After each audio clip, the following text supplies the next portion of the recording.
Les étapes de la médiation. Alors, comme on vous l'a déjà dit et vous l'avez certainement lu sur le site du CMAC, l'objectif, la rapidité et l'efficacité. Alors, la médiation commence en fait tout simplement par une première prise de contact du médiateur qui aura été nommé. Ensuite, s'ensuivra ou non une rencontre de prémédiation avec chacune des parties afin d'établir exactement quels sont les points qui seront à traiter dans le cadre de la médiation pour finir par la journée même de la médiation où les parties sont ensemble avec le médiateur, tentent de trouver une solution.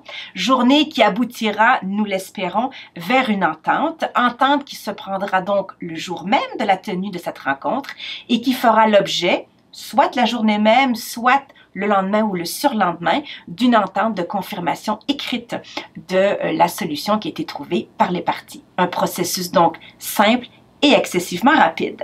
Qu'en est-il maintenant de l'arbitrage? Alors, les étapes de l'arbitrage, alors il faut savoir d'abord qu'avant d'accepter un mandat d'arbitrage, le CMAC vérifie avec l'arbitre l'absence de tout conflit d'intérêt avec l'une ou l'autre des parties ou des témoins. Il faut également savoir qu'il vérifie notre disponibilité pour agir comme arbitre. Une fois ces conditions, exigences remplies, on nous transfère le dossier, nous sommes assignés et nous prenons contact avec les parties afin de convenir d'une première rencontre qu'on appelle rencontre de gestion. Cette rencontre de gestion-là permettra d'établir les différentes étapes procédurales de l'arbitrage, donc dans quel délai les parties vont transmettre leurs prétentions, les documents au soutien de leurs prétentions, dans quel délai il y aura audition et on fixe la date de l'audition.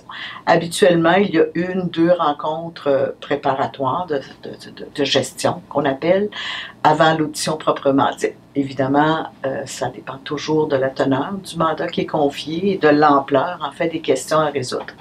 Mais tout ça, donc, se fait avec l'arbitre et chaque arbitre a sa façon de faire, mais c'est généralement les principales étapes pour se rendre à l'audition de l'arbitrage proprement dite et qui donnera lieu à une décision finale et sans appel.